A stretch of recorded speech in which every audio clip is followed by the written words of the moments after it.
love kicking off with God's Great Dance Floor. Did that? Henry thought that was amazing. Henry is still trying to recover from that. Yeah. But what I want to do for a few minutes, if I can, is put a little theological foundation under the song God's Great Dance Floor. Just in the event that that song would come around again later in the night. I'm not saying it is, but just if it did come around later in the night, we'd all sort of get, maybe further out on the dance floor together. And somebody's thinking, okay, Louie, I want to watch you do this. This will be fun. Watching you put some theology under that song. But it's really easy. In fact, I'm not going to do it. I'm going to let Jesus do it. And he's going to do it by telling 3 stories. And if you grew up around church like me, you're going to know the 3 stories. I was born in a Baptist hospital, grew up in church, I'm a pastor. These stories have been a part of my life, so if that's your story, you were born at St. Luke's or Methodist Hospital or Mercy General, and you're already one step into church before you even, got born hardly, then you're going to know the stories. But I'm praying tonight that everybody who knows the stories will hear the stories in a fresh way. And if you came tonight and you don't know what's happening here still, you don't have any idea really what this is about and don't know much about Jesus, you're going to freak out tonight when you hear these stories because they're going to come with some stuff that maybe you weren't expecting. There's the stories of a lost sheep, the story of a lost coin, and the story of this father who had 2 sons. And that story goes like this. Take a look. There was a man who had 2 sons. The younger one said to his father, "Father, give me my share of the estate." So he divided the property between them. Not long after that, the younger son got together all he had, set off for a distant country, and there squandered his wealth in wild living. After he had spent everything, there was a severe famine in that whole country. And he began to be in need. So he went and hired himself out to a citizen of that country, who sent him to the fields to feed his pigs. He longed to fill his stomach with the pods that the pigs were eating, but no one gave him anything. When he came to his senses, he said, "How many of my father's hired men have food to spare, and here I am starving to death? I will set out and go back to my father and say to him, 'Father, I have sinned against heaven and against you. I am no longer worthy to be called your son. Make me like one of your hired men.' So he got up and went to his father. But while he was still a long way off, his father saw him and was filled with compassion for him. He ran to his son, threw his arms around him, and kissed him. The son said to him, 'Father, I have sinned against heaven and against you. I am no longer worthy to be called your son.' But the father said to his servants, 'Quick, bring the best robe and put it on him. Put a ring on his finger and sandals on his feet. Bring the fattened calf and kill it. Let's have a feast and celebrate. For this son of mine was dead and is alive again. He was lost and is found.' So they began to celebrate. Meanwhile, the older son was in the field. When he came near the house, he heard music and dancing. So he called one of the servants and asked him what was going on.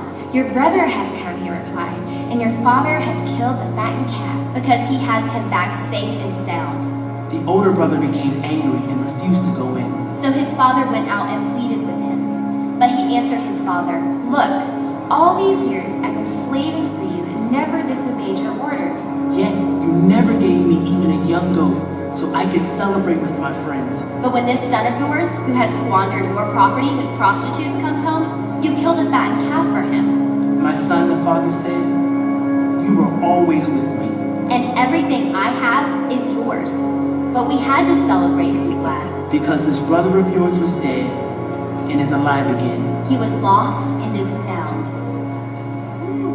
Yes, you can absolutely clap for that. You know the story, right? It's the story of the prodigal son. Look at Pennsylvania. We all are on board here. How do we know this, by the way? Because some kind of person came along, right? And they put in between the scriptures these little story headers, especially, in the teachings of Jesus, so we can find the stories a little bit easier. In this one, in this chapter, it says the lost sheep, the lost coin, and sometimes it says the lost son, some say it's the prodigal son. So we all grew up knowing this is the story of the prodigal son. And so I thought for sure all my life that the definition of prodigal must mean, that's awesome. They get where they're going. But it must mean wild, crazy, partying fool. That's kind of what I thought. That must be what prodigal is all about. And so eventually I was doing a little more study. I dug a little deeper, actually looked up prodigal in the dictionary, and lo and behold, that's not what prodigal means. And then I was confused because I've known my whole life the story of the prodigal son. Turns out prodigal has a one-word definition, and the definition of prodigal is lavish. Isn't that beautiful? You can substitute the word extravagant. That's the definition. So when you look at the story, you're like, wait a minute, I'm not sure now exactly if that little header is right. And I would like to offer tonight if I can, and I don't even know if that's allowed or not, but you know, the scriptures were inspired by the Holy Spirit, but the little headers were added later by other people. So I'd like to question this little header, because I know the son was lavish. He was lavish in his foolishness. He was lavish in his desire to want to do it his own way. But more lavish than the son in this story is the father. The father is by far the most extravagant and the most lavish person in the story. He is lavish in his love. He's lavish in his grace. He's lavish in his mercy. He's lavish in his patience towards his son. I think this could be called the story of the prodigal father. Yeah. Are you with me so far? And I'm not going to suggest this because this would be crazy and out of bounds, but you could almost put under that in parentheses, God's great dance floor, because that's what this story is all about. You're like, Louie, hello, you're rewriting the little headers in Scripture right now. I don't know if you can even do that. Where are you getting this? I'm getting it from the first two verses of Luke 15. Let me read them for us. Setting up these three stories, Luke wants us to know the context in which Jesus is speaking, and this is what he says. Now the tax collectors, they were the bad people, were, maybe still are, but the tax collectors and the sinners with quotes around it. I don't really know what that's about, except that you kind of want to say the sinners. You know what I'm talking about? The sinners, you know? The tax collectors and the sinners. You know who they are, right? Some of them sitting around you right now. The tax collectors and the sinners. Here's what they were doing. This is the first curveball tonight from the teachings of Jesus. They were all gathering around to hear Jesus. Okay, most people would miss that on a pop test. You put Jesus and the bad people in the same room, you would think the bad people want to get away from Jesus because they don't want to be near him, but the opposite is happening. They want to get close to Jesus. But the second verse says, but the Pharisees, who were also in the crowd, you know, they were the religious of the religious. So outwardly had everything lined up. They were the do-good people. They observed all the ceremonies and the festivals and tried to keep the law and add to the law even and hold everybody these ridiculously high standards of what everyone had to do. So they were in the crowd too. And it says the Pharisees and the teachers of the law, they muttered, this man, speaking about Jesus, welcomes sinners and he eats with them. So can you see this going down? There's a crowd of people. All the bad people are trying to get close to Jesus to hear what he's saying. All the people who thought they were really, really good are standing on the back row talking behind their hand saying, this can't be the Messiah. Look at him. He's right in there with the sinners. This can't be the one sent from God. Well, here's a little tip for everybody tonight. When Jesus is in the room, it doesn't help you to talk behind your hand, okay? Because he has like bat-like sonar hearing. And so he hears the Pharisees and the teachers of the law, turns to them. It's probably like, hey guys, what's up? You know, hello? And they're like, oh yeah, yes, hi. And he says, let me tell you a couple of stories. The first story is a story of a shepherd. He had 100 sheep, but he lost one of the sheep. So what did he do, guys? Teachers of the law, sinners, what did he do? He left the 99 and went after the one sheep, and he found it. And the people are like, wow, that's amazing, and I'm not sure I would have done that. I'm not sure we would have done that. I mean, 99% attendance in church is pretty amazing attendance. But not with God, not in the economy of God. In the economy of God, every single solitary person matters to God. He comes after the one. Then he said there was a woman, she had 10 coins, and she lost one of the coins. So what did she do? She turned the house upside down until she found that coin. And then he began to tell the story of the father who had these two sons. And as we've heard in the story, the younger son had a dream. He had an idea. He had this thought in his mind. I would like to call it a freedom fail. Maybe you've had one before, or you can relate a little bit. What he was thinking was what we are thinking when we have a freedom fail. And it's this: if I can get out of here and get over there, my life's going to be the way I want it to be. You ever had a thought like that? If I can get away from this wife and get with that person, my life's going to be a whole lot better. If I can get out of this town and get to that town. If I can get out from under this situation and get in a place where I've got total control over what I do, and I do what I want, when I want, how I want, that's when life's going to begin. And a lot of us have those thoughts, if we're honest. We just don't have the cash to fund the plan. But once he got his share of the estate, it says he left home for a distant country. But what happened was that there were some things in his freedom plan that he hadn't counted on. I like to say it this way. The reason why our plans never work out the way we dreamed is because the enemy conveniently crops the disaster out of our freedom plans. You know what it means to crop a photograph? Anybody ever cropped a photograph here? Anybody know what I'm talking about? Anybody crop somebody out of your Facebook profile picture? Anybody? I'm just looking for somebody. Anybody know? Okay, thank you. One hand over there. I just need to know somebody knows what I'm talking about. You like the way your hair looked that day. You like what you had on. And so JoJo had to go. You know, it's just the way it was. And the way it is. And part of JoJo's elbow is still in your picture. And that's driving me crazy even thinking about it right now tonight. But that's the way it had to go. I learned about this one early in life. I got married 27 years ago to my wife. She's amazing. Thank you. And yes, she is amazing. And when we got married, we were planning the honeymoon. I said, where do you want to go? She said, I want to go to the Caribbean if there's any way we can afford it. And she knew I was a grad student. I came from a lower middle class family. I didn't have a honeymoon slush fund. Dad wouldn't slide me a credit card, across the table at the reception. So she said, I really love the Caribbean. So I kind of thought, okay, how much money do I think I can spend? And then I set out. I went to this travel agency to see, what kind of honeymoon we could have. And let me back up just one second because I see some younger people right here. Travel agency, let me explain. What?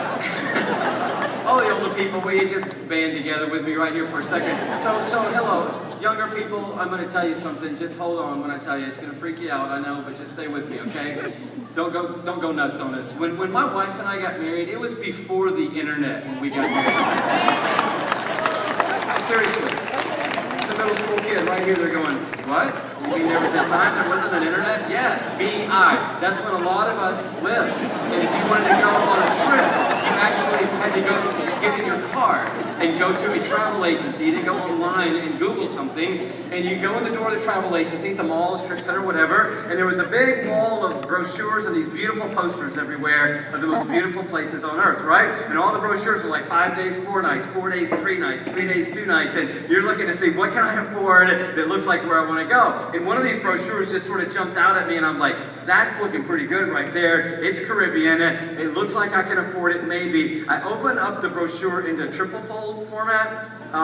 Again, brochure, okay? So, I'm just trying to relate to my audience, okay? So if you're high school or under, when you get home, go on the internet, which we do have now, and Google brochure, okay? And you will find out that we're actually talking about something that existed at one point in time. And so I opened the brochure up, and this picture all the way across the top of the brochure just blew my mind. That this half-crescent beach was more pristine than anything I'd ever seen before. The water was amazing. The grass came up off the beach, beautiful. The pool was incredible. These palm trees lining the pool was incredible. The cabanas, the hotel. I'm like, oh wow, that's where we're going.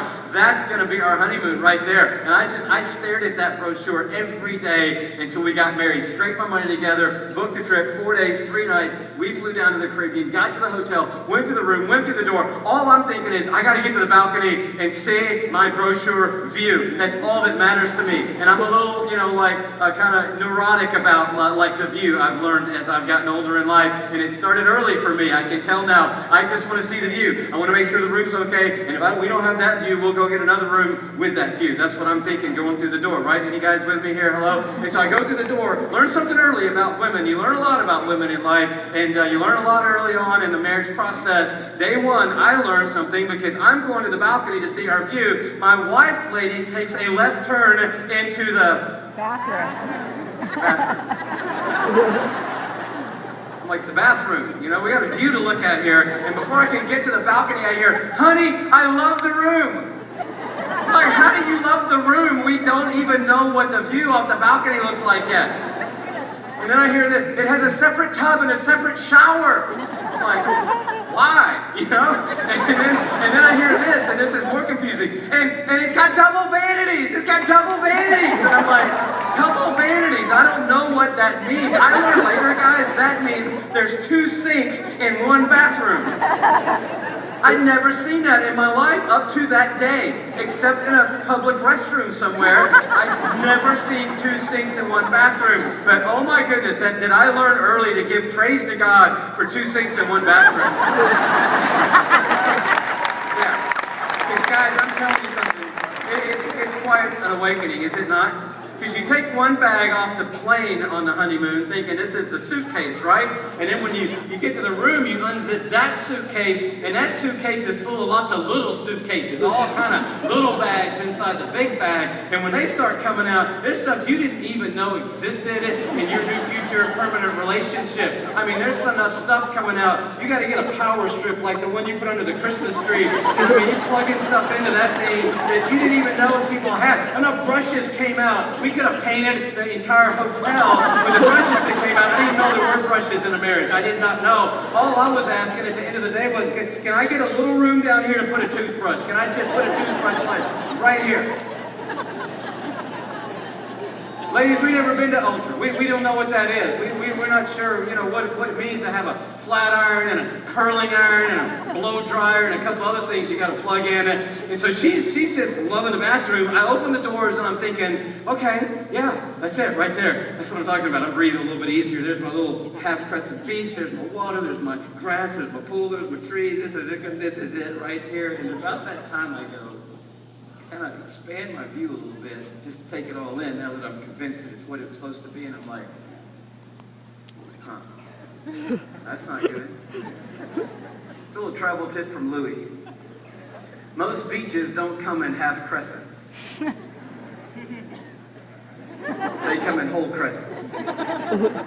And on the other half of our crescent, in our little idyllic honeymoon cove, all up on the hillside, all clogging up our view, was a graveyard for boats.